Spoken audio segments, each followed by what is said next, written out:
Well, good morning, everybody. It's 10 a.m. Welcome to the Trump tariffs. What's next? This is a 30-minute program this morning, so we'll have you out by 10:30. We'll be moving rather quickly. A couple of quick housekeeping items, as we always mention. Please make sure that your audio and video are muted. The only people you should be seeing on screen are our guest, Mr. Rasco, and myself. Feel free to submit questions through the chat button at the base of your screen. I'll keep an eye on them. If I can get to them in time, we'll pose those questions to Mr. Rasco as well. And also, this program will be recorded. We will send out a link this afternoon. It'll be an email called the LuxeStream, which will give you a link to the recording. So if you miss a portion of what was discussed today, you'll be able to pick it up on our YouTube channel through the LuxeStream.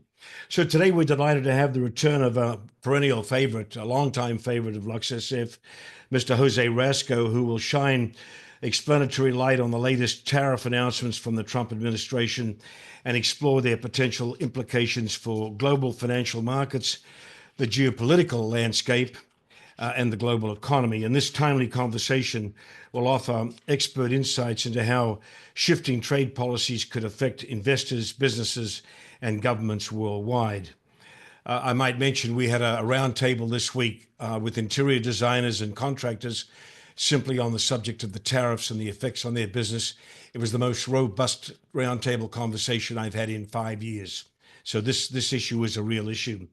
Mr. Rasco, who is the Chief Investment Officer of HSBC Global Private Banking and Wealth Management for the Americas, is the go-to specialist if you want to know how the economy will perform in these troubled and turbulent times. Jose, welcome back. It's always a pleasure to have you, my friend. Can you give us the 30,000 macro view, the overall state of the economy today, May the 15th, and what your personal, I know you can't cut open the bird and read the entails, but what's your mindset with for the balance of the year? Well, first of all, thank you for having me, and welcome to everyone. Hope everyone's having a good spring going into summer. And Alf, I mean, if you look at the economy, we knew it was going to slow this year. Remember, the Fed had raised rates aggressively in prior years, and they have eased rather slowly. So we think that pressure remains. The economy is going to grow more slowly this year. The introduction of tariffs on Liberation Day was mind-boggling as to the damage it could do to the economy globally, and therefore the markets reacted in kind. What we have seen then is a retrenchment of those policies, and therefore we will see somewhat slower growth, but we think we avert recession. And the key to that is the cyclical. I'm sorry, you said we will avert a recession? Avoid recession. We don't see a recession because we see the cyclical side slowing, but the secular inflows of capital are very, very impressive. So we think that helps keep us out of recession. Let's segue directly to tariffs, Jose, if I can. And I don't want to be political in this conversation. I want to be objectively on the subject of the economics of the environment. But is there someone experienced at the top in the Trump administration right now who knows what the hell they're doing with tariffs? And I'm referring not to Trump himself. I'm thinking of Bessent, Lutnick, Greer, the economic team behind the scenes. Does somebody know what's going on, or is Navarro pulling all the strings? I think, look, Navarro, I mean, these are all smart people. I may not agree with their policies, but there's not stupid people, right? They're educated, they're cultured, they're smart people. But I don't, we can disagree with their policies, even though they're smart. And so that's number one. Number two, remember, Bessent is a Wall Street guy, and he is brilliant, right? So when Bessent says he wants the 10-year to go to 3%, he clearly knows with the Fed at 425 to 450, the 10-year is not going to 3%, right? That's not happening. But he's talking directionally. He's trying to push the Fed to lower rates more aggressively, and directionally they want rates to go lower. So yes, there are talented people there, smart people. I may not agree with their policies. You may not either. And they're using a very blunt instrument with tariffs to try to bring about change that, quite frankly, Alf, has been overdue for decades. So the trade imbalances, forget that. It's the abuse of the world trade system that has been going on for decades that has to come to an end. So yeah. So to that point, there are two teams. There's Navarro on one side, there's Bessett on the other side. Is there conflict or dissonance between the teams inside the administration, do you think? Yeah, and I think that's pretty typical. If you go back to Reagan, which again, and I think Reagan's a good comparison, right? Reagan was not necessarily, he always said, I don't want to be the smartest guy in the room. I want the people around me to be the smartest at what they do. And Trump, it seems like Trump 2.0, he's done more of that, less of the yes men and more of people who at least are talented in what they know, right? And so, yeah, there are two camps. Navarro, very pro tariff, very pro aggressive, right? And whereas Lutnick and Besant seem to be more market focused and more focused on trying to get this done through a middle of the road kind of process. And it seems that's where we're heading anyway, you know? Okay. Stay with tariffs. We're going to stay right on tariffs. Is there a strategy there, or is everything that's taking place right now a game of whack-a-mole? Is Well, there a strategic direction? yeah, there is. And I think the direction is to correct a lot of the trade friction that is happening between the US and many, many countries. It's not just China, it's Europe. I mean, if you look at tariffs between us and some of our trading partners, some of our allies, our tariffs on them are much lower than their tariffs on us. And that was in part because, the US was viewed as the 800-pound gorilla, which we are. We're still the largest and wealthiest economy in the world. But the bottom line is it's killing our manufacturing base. And during times of difficulty, we have trouble getting goods. And therefore, that's inflationary in the long term. So the total cost of ownership of having a sovereign nation that doesn't have supply chain issues has gone up because of COVID. And that's not going to change whether you have tariffs or not. If you don't have tariffs, you will pay for it dearly when you have the next crisis. And that's what they're trying to avoid. I listed four items that I thought if I was assessing, I got you back. If I was assessing what was going on, and you're on mute, Jose, as well, on audio mute. Uh, if I was assessing what was going on strategically, we could say that one, they're trying to sow deliberate confusion within the global community. Two, they're trying to create a long-term reset Yep. in terms of the economy. Yep. Three, they're acting on some ideological belief, crazy or not crazy, Alp, I think it's or attempting to generate revenue. Revenue to a degree, but that's foolish. I mean, you can't bring all the manufacturing home and then say you're going to generate revenue on tariffs. That doesn't make sense, right? So there's some revenue component to it, and that's more for the budget game than anything else. These people can add; they're not stupid. So I think it's really about this reset. The reset is economic, financial, political, and geopolitical, and military. This is a global reset in terms of how we work, live, eat, and pray every day. And it has not begun today. It began 15 years ago.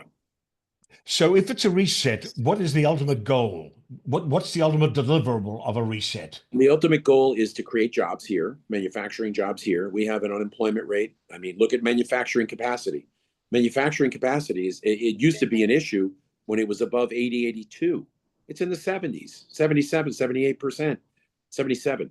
And that's low. That's low. If you look at auto manufacturing capacity, 66%.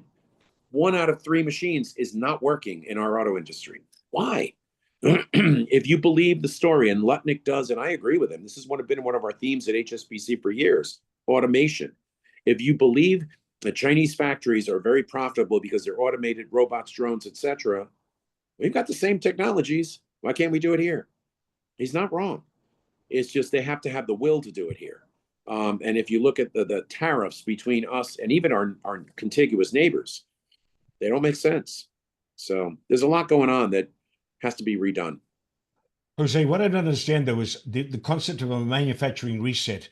If 10% of the jobs in this country are associated with manufacturing, which means the other 90% are in services and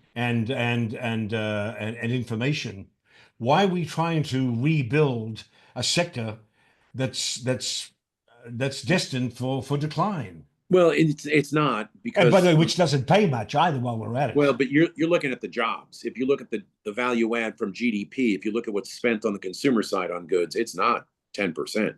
It's 30, 40% of consumption is goods, right? Closer to 40 something percent. So I think if you look at the consumption of goods is very high.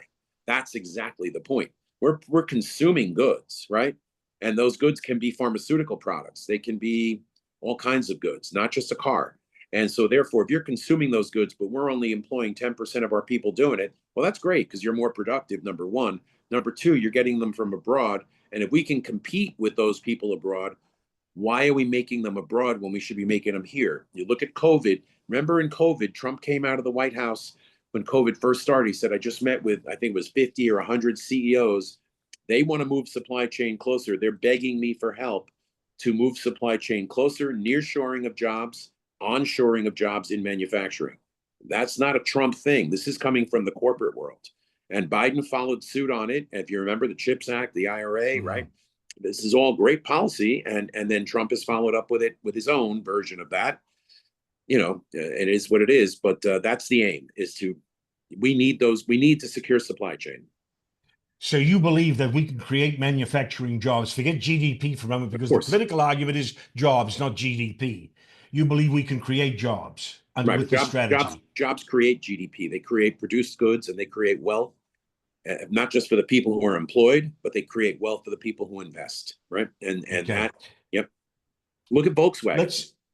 Volkswagen, it's cheaper to make a car in Tennessee and ship it back to Europe than it is to make it in Europe. Why aren't we doing more of that? That's the point. And Trump and Biden were both on this bandwagon. So let's talk about the impact of tariffs. And I want to go through a list of 10, 12 quick items, just looking for a headline here. Impact on GDP growth. Slower. Stay with tariffs. Slower. Yep. 0.5%. Significantly? Slower. We went from 1.7 to 1. So 0.5% to, you know, slower in the short term. Yeah. The Fed? The Fed is going to be pushed to ease, but not now. We have them easing in June, September, and December. The problem is we won't see the effect of tariffs until mid to late summer, maybe the fall. So they can't ease now. It's going to be hard. And when they do ease, how will they ease? By how much? 25 bips. They'll do it 3 times. I would argue the likelihood is September, November, December. Gotcha. Inflation, pricing, and which sectors will feel it first? Okay, so here's the misunderstanding in the popular media. Tariffs cause inflation. Tariffs help lift inflation. Remember, inflation was going down. Right? This is down, right? Inflation was going down. What tariffs are going to do is they're going to push the PCE deflator from 2.3 to 2.7.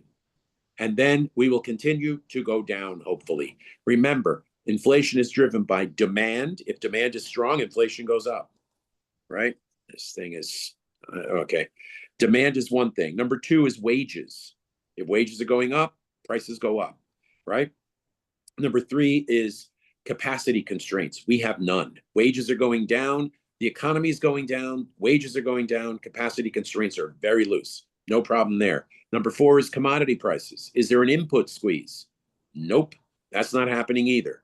So 4 of the major factors that cause inflation are all heading downward.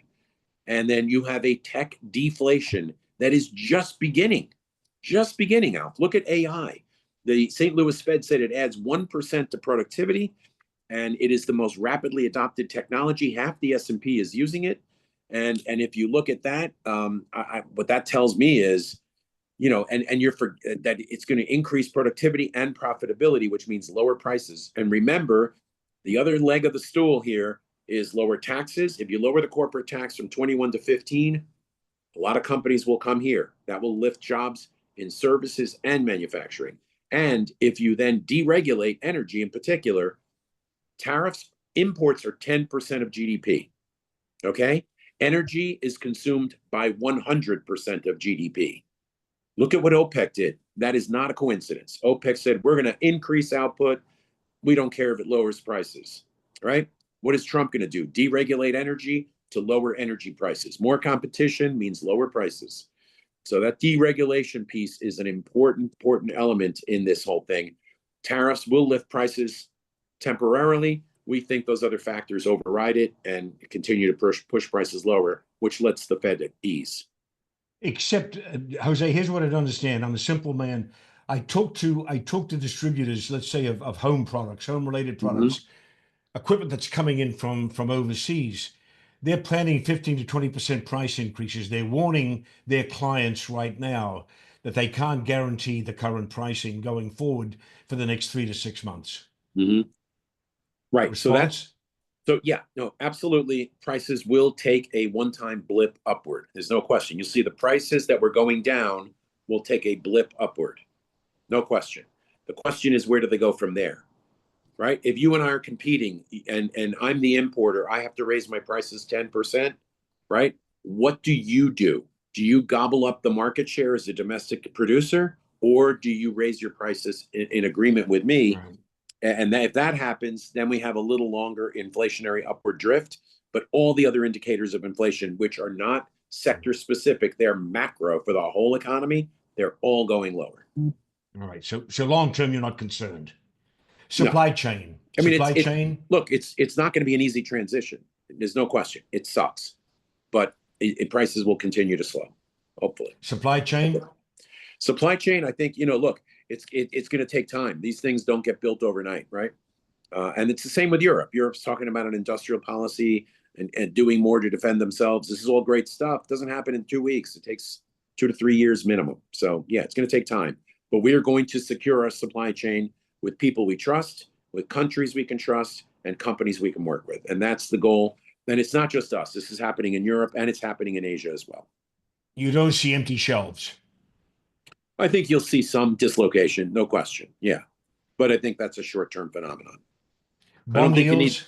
you don't need to go out and buy toilet paper. I think we're going to be fine. Gotcha. Bond yields.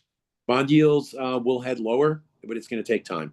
Remember, we've got two things. We've got tariffs, which will cause an upward blip. We've got the term premium. We've got risk of uncertainty and volatility. And you've got a budget we've got to resolve. Not easy. And when they do resolve the budget and everybody wakes up and realizes, the deficit's not going to go down this year, bond market will have indigestion over that.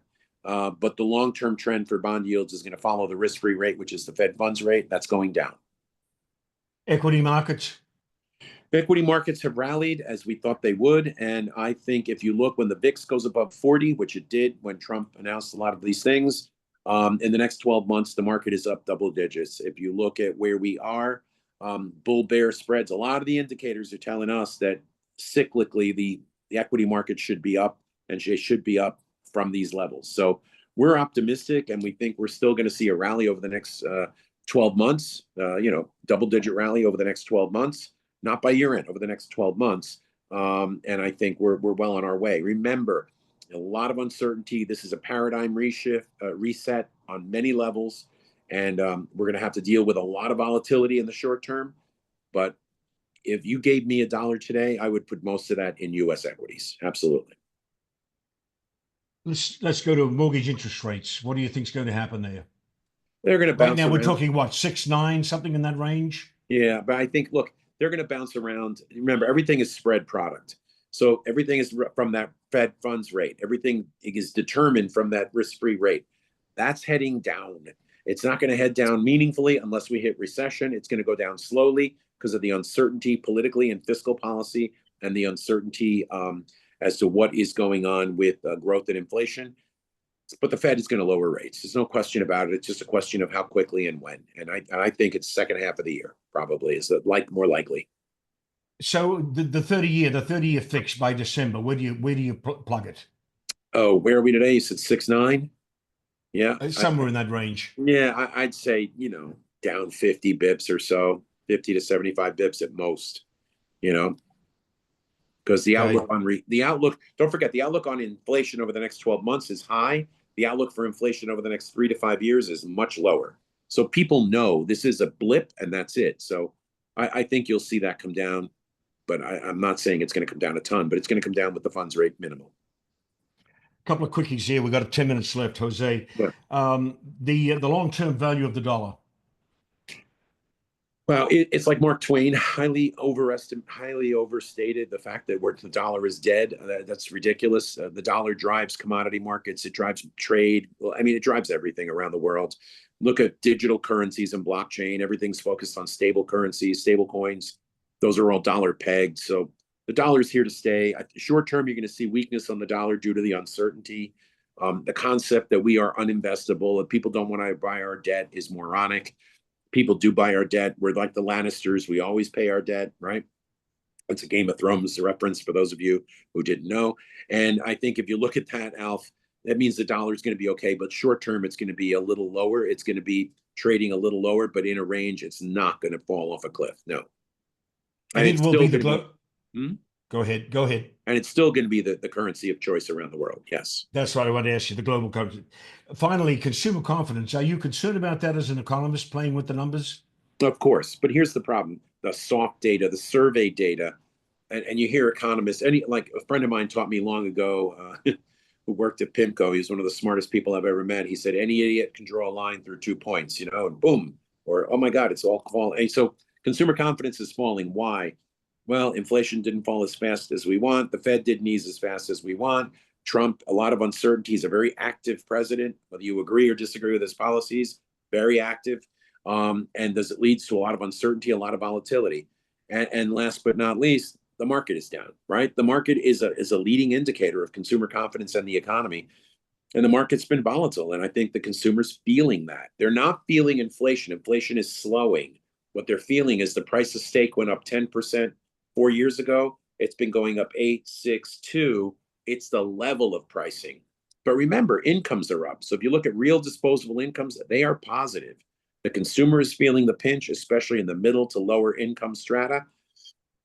But we're far from dead. The consumer is healthy. The consumer balance sheet looks decent. So consumer spending is not falling off a cliff, but it's not going to be very strong. No, it's not going to be 4%. Let's talk about gamesmanship. If I'm Mexico and Canada, what am I thinking right now? Between China and the US, who will blink first? And by the way, that gamesmanship over the weekend of May 10 and 11 was nothing more than gamesmanship. So, what happens? Who wins out of this negotiating whack-a-mole game that's being played right now? Yeah. So I think, look, Canada and Mexico, if Canada and Mexico want to go toe to toe, they want to play a game of chicken with Trump. That's not a smart maneuver on their part. And I think if you look, the Mexican president, she's been brilliant in maneuvering this thing. She publicly says a lot of negative things and very tough. And behind the scenes, she's negotiating like crazy. I think Mexico's going to be fine. We're overweight Mexican equities because of it. Canadian prime minister, before he got elected, was talking really tough. First thing he did was go to DC and meet with Trump, right? And yeah, Canada's not for sale. He stood tough on that. That's fine, as he should, right? But at the end of the day, if they want to play a game of chicken with Trump, it'll hurt our economy. It'll kill their economy. Every 1%, it'll affect us. 3 to 5% for them. They do not want to have that result. So we So, what will do you have, think will happen? What will happen? we'll have a new USMCA that won't be negotiated till next year. That will begin now. We'll have, look, remember what Trump is. He's a deal maker. He's a negotiator. I'm not saying this is presidential and it's the way it should be done, but this is who he is. And so he puts a gun to your head and says, I'm gonna kill you.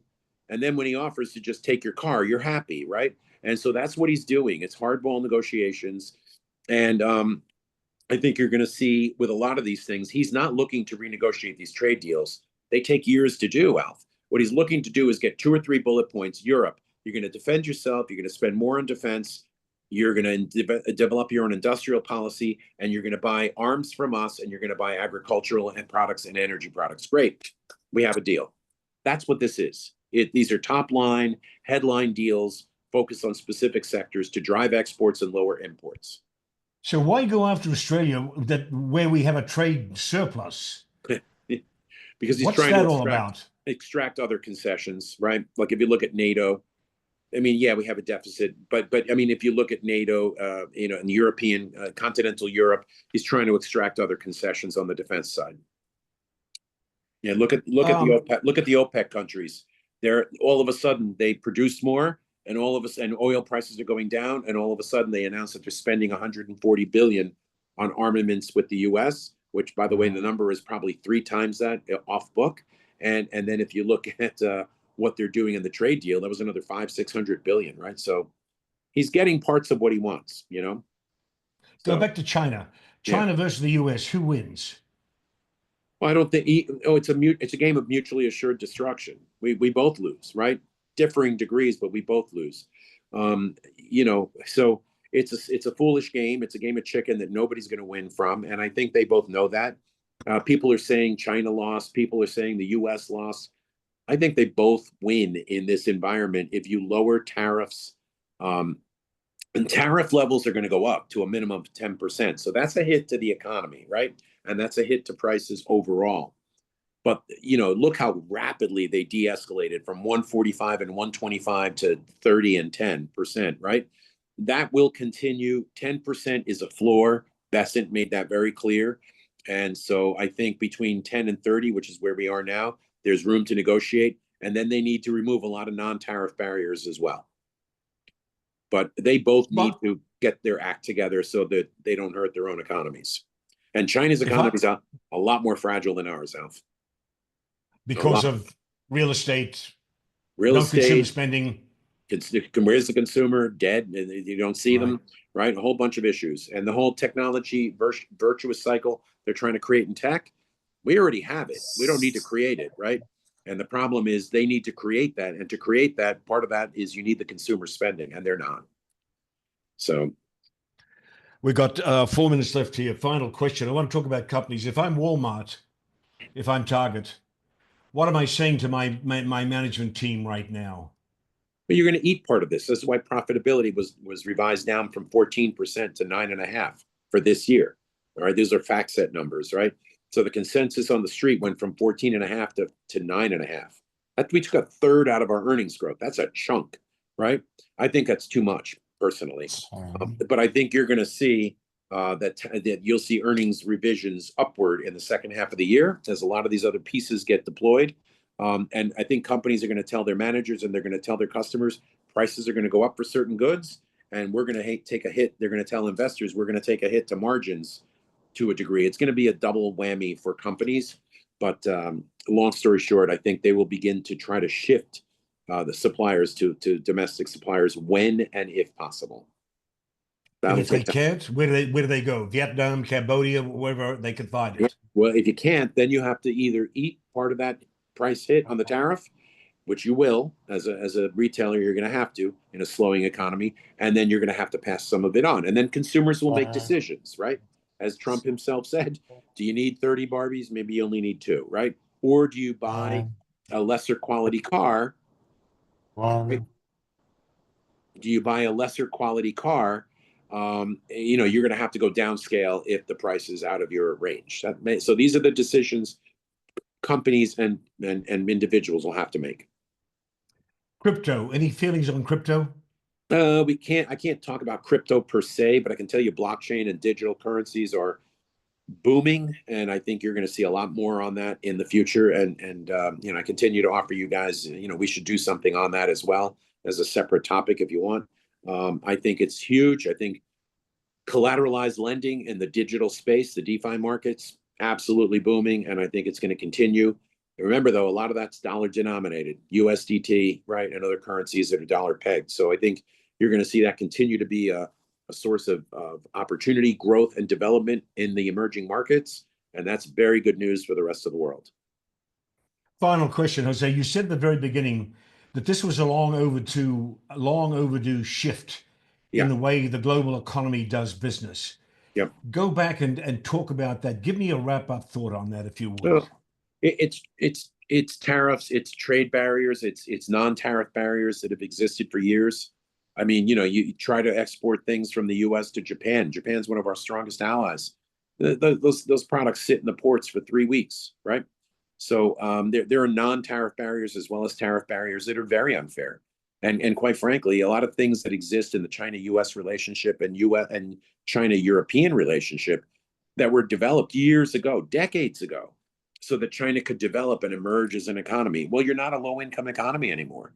And so the concept of providing all these subsidies and all these tariffs so that they can compete, and then they subsidize and then they dump the cheap products in the U.S. and Europe, well, that game has to come to an end, and they have to compete on a more even keel. And I think this is not a Trump thing. A lot of economists have said this for years.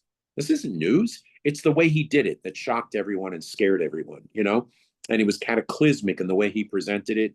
But I don't think that's his DNA. Yeah, unfortunately, I don't think the marketing on this stuff has been very good. But I think at the end of the day, we're going to be fine. Don't focus on the noise. It's going to affect us in the short term. Focus on what's happening behind that, which is the secular themes, the tech revolution, That begins and ends here, folks. Don't fall for that stuff in the media about how, oh, no, that begins and ends here, that tech revolution, number one. Number two is the secular themes investing into the US. We have the largest and most stable consumer market in the world, and we use debt better than anyone. Companies know that they want to sell here, they need to sell here. And we have a great asset base that they want to tap into. So to Trump's point, that's a very valuable asset people want to reach. So the U.S. has a lot of strength, and we have problems, tons of problems, but we have a lot of strength. And as this paradigm shift continues and we move federal spending to state and local out, a lot of cracks in the system, people are going to get hurt. But the deficit has to be contained, or the dollar's going to fall, and we're going to lose our credit worthiness, and that's a bad outcome. So we're better off taking this bitter pill now, and every economist agrees on that. We have to control this deficit at the federal level. Do you think he'll get what he wants out of the big, beautiful bill?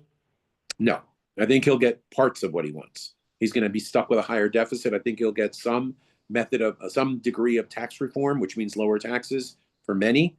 And I think he'll get lower corporate taxes. And if he gets those two things, that's a win. That's a big win. And then he's got to deliver on deregulation, or the stool tips over. It's not a three-legged stool anymore.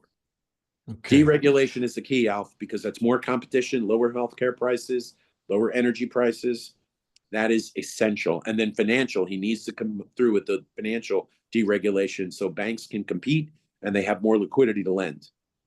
Really important. We're at the end of our time. Jose, thank you very much. I mean, we could talk again for another hour on this stuff, but you're in Los Angeles right now in a hotel room. I appreciate you giving us your time. I figure we're not going to hear the end of this for some time. No. But what I'm buoyed up about it is at least you sound bullish, which is very, very nice to hear.